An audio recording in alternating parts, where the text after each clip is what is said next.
오늘 어린이 주일을 맞이하여 우리에게 허락하신 말씀의 제목은 주의 교훈으로 가르치라 라는 제목으로 은혜를 나눕니다. 여러분, 땅콩 박사로 유명한 조지 워싱턴 카바 박사는 수백 종의 농작물 씨와 이 농작물에서 얻은 기름을 개발하여 큰 공로를 세웠습니다. 미국 상원에서 그를 초청해서 공로를 기리고 칭찬하기 위해서 모임을 가졌습니다. 그 자리에서 사회자가 이 카버 박사에게 질문을 했습니다. 박사님은 어떻게 초인간적인 발명과 개발을 하는 이런 업적을 가질 수 있었습니까? 그 말을 들은 카버 박사는 손에 들고 있던 성경을 높이 들면서 대답했습니다. 모든 조화는 여기에서 나옵니다. 이때 어느 상원 의원이 비웃는 듯이 이렇게 물었습니다. 아니 박사님, 땅콩 기름을 짜는 법도 그 책에서 배웠나요? 그러자 카버 박사가 대답합니다. 땅콩 기름 짜는 법은 성경에 구체적으로 나와 있지 않습니다. 그러나 모든 것을 창조하시고 인간과 이 세계를 더 행복하게 만드시려는 하나님께서 이 책을 통하여 나에게 자기와 함께 일하자고 말씀해 주셨습니다. 여러분, 여기에 참으로 깊은 진리가 담겨 있는 것입니다. 카버 박사가 학문을 하게 된 이유는 하나님이 일하자고 하셨기 때문이라는 것입니다. 카버 박사는 성경을 통해서 하나님의 음성을 들었습니다. 그러므로 학문을 해도 하나님과 함께 연구했기 때문에 그때마다 하나님께서 지혜를 주셨던 것입니다. 그러므로 우리도 하나님이 함께 하신다 이 사실을 자녀들에게 가르쳐야 할 것입니다. 무엇보다 하나님의 교훈으로 가르쳐야 됩니다. 얼마 전 유태인의 자녀 교육이 세계 이목을 집중시킨 적이 있었습니다.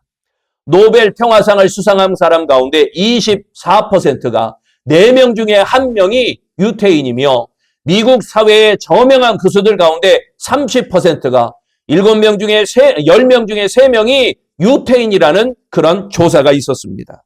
미국에 살고 있는 유태인은 650만 명 정도라고 이야기합니다. 그중에 미국 인구는 그 가운데 3.2%밖에 되지 않습니다. 그러나 유태인이 미국의 금융계, 교육계, 언론계, 정치계 중대한 영향을 끼치고 있는 유대인들이 굉장히 많이 있습니다. 퍼센테이지로 보면 가장 적자고 할 수 있지만 곳곳마다 유대인들이 영향력을 끼치고 있다는 겁니다. 그 원인은 유태인의 두뇌가 우수하다 그것이 아니라 어려서부터 가정에서 성경을 통한 철저한 신앙 교육을 받았기 때문이라고 알려져 있습니다. 유태인 가정에서 아기들에게 들려주는 자장가는 신명기 11장 19절 말씀입니다.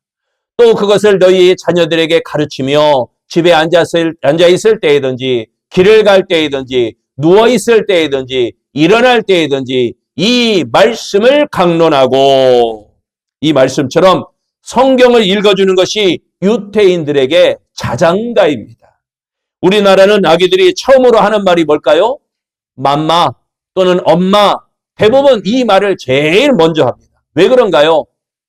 배고프니까 맘마 먹자. 맨날 들리는 소리가 맘마 먹자. 그리고 엄마 해봐. 엄마 해봐. 그 엄마가 젖을 물려주며 우유를 주면서 이렇게 말하니까 엄마를 먼저 하는 거죠. 근데 유태인들은 그렇지 않습니다. 유태인들이 아기들에게 태어나서 처음으로 하는 말이 뭐냐? 하나님을 먼저 얘기합니다. 아이들이 뇌에서 처음으로 기억되는 것은 엄마, 맘마보다는 하나님을 먼저 기억하는 것입니다. 이처럼 하나님의 말씀을 가까이 할 때 하나님께서 지혜롭게 하시는 것입니다. 이 어린이 주일에 부모님들에게 주시는 메시지는 주의 교훈으로 가르치라 라는 것입니다. 자녀들을 세상의 방법이 아니라 오직 주님의 말씀, 주님의 진리, 주의 교훈으로 가르쳐야 한다는 것입니다. 자녀들을 전능하신 하나님께 맡기시기를 바랍니다. 자녀들에게 하나님의 존재를 가르쳐 주어야 됩니다. 하나님을 향한 믿음으로 인생길을 가게 해야 할 것입니다. 하나님이 살아계신다. 하나님이 너를 만드셨다. 하나님이 너를 사랑하신다. 할렐루야. 언제 어디서든지 하나님 앞에 엎드리기만 하면 그것이 문제의 해답이 되고 삶을 풀어가는 열쇠가 될 수 있다. 내 품에 있는 자녀도, 내 품을 떠난 자녀도 이것을 주의 교훈으로 자녀들에게 가르치고 가르쳐야 할 줄로 믿습니다. 그렇다면 오직 주의 교훈으로 가르치라. 첫째, 양육하라라는 말씀입니다. 펄벅 여사는 어머니의 초상이라는 작품으로 노벨 문학상을 받았습니다. 그녀는 작품 속에서 어머니에 대해서 이야기하고 있습니다. 22살 때 결혼한 그녀의 어머니는 선교사인 남편을 따라 전혀 알지 못하는 중국 대륙으로 갔습니다. 미지의 세계에서 두려움과 굶주림 속에서 선교하며 7 자녀를 낳았지만 그만 4 아이는 병들어 죽게 되었습니다. 그 고통 속에서도 어머니는 믿음으로 이 3 아이를 정성껏 키웠고 아이들에게 고통스러운 얼굴빛을 전혀 보여주지 않았습니다. 그리고 아이들을 기쁘게 하려고 쾌활하고 즐거운 노래를 부르고 자녀들에게 가르쳤습니다.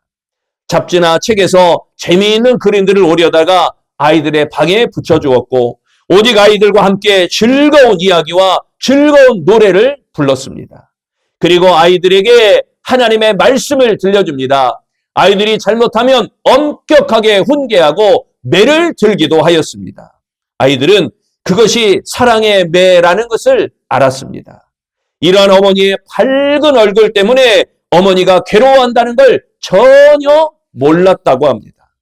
아이들은 어머니의 얼굴과 마음을 보면서 밝은 얼굴로 맑은 마음으로 자라게 되었습니다. 여러분, 여러분의 자녀는 어떻게 양육하고 계십니까? 과연 성경적인 바른 양육을 하고 있는지, 하나님께서 원하시는 자녀로 세워가고 있는지 여러분 우리가 한번 돌아보아야 할 것입니다. 4절에 말씀하지요. 또 아비들아 너희 자녀를 노엽게 하지 말고 오직 주의 교훈과 훈계로 양육하라. 여기에 양육하라 이 말은 꽃을 기른다 또는 몸을 돌본다라는 의미입니다. 꽃을 돌보는 사랑만큼 건강을 돌보는 노력만큼 우리 자녀 양육을 위해서 정성을 다해야 한다라는 것입니다. 일정한 규칙을 정하고 자녀를 훈련해야 하는 것입니다. 함께 시간을 가지며 자녀들과 대화를 나누고 자녀들의 이야기를 경청할 수 있어야 됩니다.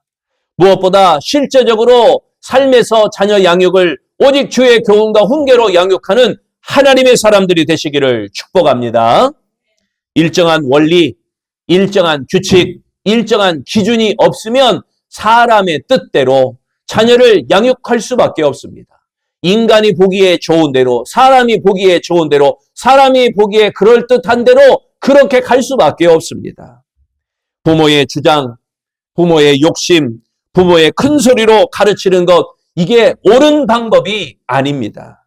그러므로 자녀들이 초점이 하나님께 맞추어지도록, 자녀들의 중심이 하나님께 맞추어지도록 도와주는 부모가 되시기를 바랍니다. 자녀들에게도 일정한 원리, 일정한 규칙, 일정한 기준이 곧 주의 교훈과 주의 훈계가 되어야 할 것입니다. 진리의 말씀이 삶의 기준이 되는 자녀는 절대 실패하지 않습니다. 무엇보다 진리인 하나님의 말씀으로 우리 자녀를 양육하는 다 큰 자녀들도 진리로 가르치고 이제 자라나는 자녀들도 진리로 가르치는 이 자녀를 진리의 하나님의 말씀으로 양육하는 하나님의 사람 되시기를 축원합니다. 두 번째, 오직 주의 교훈으로 가르치라. 노엽게 하지 말라라는 것입니다. 덴마크에 남들보다 글솜씨가 뛰어난 아이가 하나 있었습니다. 아이는 11살이 되어서야 겨우 글 비슷한 것을 써서 조롱을 받았습니다. 11살 늦은 나이죠. 우리나라로 하면 8, 9, 10, 11 그러니까 초등학교 4학년, 5학년 이때 글을 겨우 쓰니까 얼마나 조롱을 받았겠어요. 한 아주머니는 이렇게 말합니다. 야, 너의 글을 보느니 차라리 다른 일을 할 것을 그랬구나. 아이가 크게 실망하고 집으로 돌아오자 어머니는 그 아이에게 꽃을 보여주었습니다. 내 글은 아직 봉오리가 맺지 못했구나. 그러나 언젠가는 봉오리가 맺고 꽃을 피울 거니 걱정 마라. 이 아이가 후에 위대한 작가인 안데르센이라는 작가로 성장하게 되었습니다. 세상에서 가장 높이 평가되면서도 가장 적은 비용이 드는 선물은 바로 격려라는 한마디 말입니다. 격려하는 겁니다. 잘하고 있습니다. 더 잘할 것입니다. 지금까지 열심히 했습니다. 더 잘 될 것입니다. 누군가 외로움에 빠져 있을 때, 누군가 어둠 속에서 울고 있을 때 가슴의 문을 열고 보석처럼 전해줄 수 있는 말, 격려의 말을 하는 것입니다. 힘을 줄 수 있는 말을 하는 것입니다. 4절에 또 말씀합니다. 또 아비들아 너희 자녀를 노엽게 하지 말고 오직 주의 교훈과 훈계로 양육하라. 여기에 노엽게 하지라고 그랬죠. 이 말씀은 배가 항해를 하는데 바람을 없앤다라는 의미입니다. 바람을 없애면 배가 앞으로 갈 수 있나요? 못 가죠. 돛을 달아서 바람이 불어야 배가 전진을 하는데 바다에 배가 향해 하는데 바람을 없앤다. 배가 못 간다는 의미입니다. 자녀를 노엽게 한다는 말은 자녀가 성장하고 자녀가 발전할 수 있는 바람을 없애는 것과 같다는 것입니다. 용기를 꺾어버리고 낙심케 좌절하게 만드는 것입니다. 그릇된 방법으로 징계할 때 자녀들의 마음에 분노를 누적시킬 수가 있습니다. 더 이상 항해할 수 없는 배처럼 살아갈 수 있는 용기를 상실하게 되어집니다. 자포자기합니다. 모든 의욕을 잃어버립니다. 가출하고 반항하고 삶에 대한 무력증에 시달리는 것은 그릇된 방법으로 자녀들을 징계했기 때문인 것입니다. 성경이 제시하고 있는 바른 자녀 교육의 원리는 자녀를 노하게 하지 말고 사랑을 느끼게 하라라는 것입니다. 자녀를 양육하면서 가장 심각한 문제는 부모 자신의 일방적인 분노라고 합니다. 그러면 여러분 이유도 모르고 뜻도 모르고 일방적으로 자녀를 노엽게 해서는 안 된다는 것입니다. 그러므로 무작정 자녀의 요구에 끌려가는 부모가 되라 이것이 아닙니다. 노엽게 하지 말라는 것은 자녀의 인격에 상처를 입힘으로 자녀를 낙심하게 하고 자녀를 좌절시키고 자녀를 격동시켜서 마음의 쓴뿌리를 만들지 말라라는 것입니다. 그러므로 훈계를 하든지 격려를 하든지 부모가 확실히 사랑한다. 내가 너를 사랑한다. 이 마음을 꼭 읽을 수 있도록 확인하고 확신할 수 있도록 해야 된다는 것입니다. 여러분, 자녀를 노하게 하지 말고 사랑의 언어를 나누는 아름다운 가정, 아름다운 부모, 아름다운 신앙의 선봉이 되시기를 축원합니다. 세 번째, 오직 주의 훈계로, 주의 교훈으로 가르치라. 이 말은 본이 되라라는 것입니다. 본이 되라. 어느 엄마가 어른 딸을 데리고 서점에 갔습니다. 그래서 야, 내가 보고 싶은 책을 골라라 라고 했습니다. 잠시 후 딸이 골라놓은 책을 보니 그 책 제목이 올바른 자녀 양육법이었습니다. 엄마가 책 고르라 그러니까 이 딸이 올바른 자녀 양육법 이 책을 골랐던 겁니다. 왜 엄마가 물었습니다. 야, 아니 너 왜 이 책을 골랐냐 하고 물었습니다. 엄마가 물으니 딸이 이렇게 대답합니다. 엄마가 나를 제대로 양육하는지 보려고요. 자녀는 내 속으로 나왔지만 내 마음대로 할 수 없습니다. 인생 최고의 스승은 누구냐? 바로 부모입니다. 지식을 가르치는 것이 아니라 인간 됨됨이의 근본을 세워주는 스승이 바로 부모입니다. 자녀 교육은 말이 아닌 몸에 밴 그리스도의 교훈으로 해야 할 것입니다. 자녀 교육은 단순히 지식을 전달하는 것이 아니라 삶의 태도와 인간 됨됨이를 보여주는 것이 핵심입니다. 부모의 행동이 아이에게 가장 깊은 영향력을 주게 됩니다. 아이가 욕을 한다. 누구에게 배웠어요? 아이가 다른 짓을 한다. 누구에게 배웠어요? 아이가 그릇된 행동을 한다. 누구에게 배웠어요? 다 부모 책임입니다. 특히 신앙적 관점에서 보면 그리스도의 교훈이 부모의 삶에 배어 있을 때 자녀는 자연스럽게 그것을 배우고 그것을 따르고 그것을 의지하고 그 중심으로 살아가게 되는 것입니다. 그래서 결국 부모는 자녀에게 가장 가까운 스승이자 인생의 첫 번째 본보기가 되어지는 것입니다. 신명기 6장 5절에서 9절까지 말씀, 긴 말씀입니다. 우리 다 같이 한번 봉독합니다. 너는 마음을 다하고 뜻을 다하고 힘을 다하여 내 하나님 여호와를 사랑하라. 오늘 내가 내게 명하는 이 말씀을 너는 마음에 새기고 내 자녀에게 부지런히 가르치며 집에 앉았을 때이든지 길을 갈 때이든지 누워있을 때이든지 일어날 때이든지 이 말씀을 강론할 것이며 너는 또 그것을 내 손목에 매어 기호로 삼으며 내 미간에 붙여 표로 삼고 또 내 집 문설주와 바깥문에 기록할지니라. 말씀을 자녀에게 가르치되 입으로만 가르치지 말고 부모가 먼저 마음을 다하고 뜻을 다하고 힘을 다하여 내 하나님 여호와를 사랑하라. 오늘날 내가 내게 명하는 이 말씀을 먼저 마음에 새기라. 이렇게 말씀하셨습니다. 그 다음에 뭐라고 했어요? 자녀들에게 부르짖으니 가르치며 집에 앉았을 때이든지 길을 갈 때이든지 누웠을 때이든지 일어날 때이든지 이 말씀을 강론할 것이며 너는 또 그것을 내 손목에 매어 기호로 삼고 내 미간에 붙여 표로 삼고 또 내 집 문설주와 바깥문에 기록하라. 이렇게 말씀했습니다. 여러분, 부모가 먼저 예수 그리스도를 본받아 주의 교훈과 훈계를 내 것으로 만든 후에 자녀들을 양육하라라고 말씀하는 것입니다. 그리하면 자녀들이 주의 훈계를 본받게 되어집니다. 부모의 삶을 보고 부모의 삶의 모든 걸 듣고 본받게 됩니다.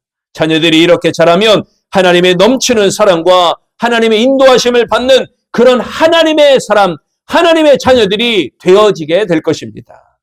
자녀들에게 최고의 스승이 되고자 기도하며 본을 보임에 노력하며 최선을 다하는 우리 아름다운 부모, 하나님 보시기에 잘했다 칭찬받을 만한 복된 부모가 되시기를 축원합니다.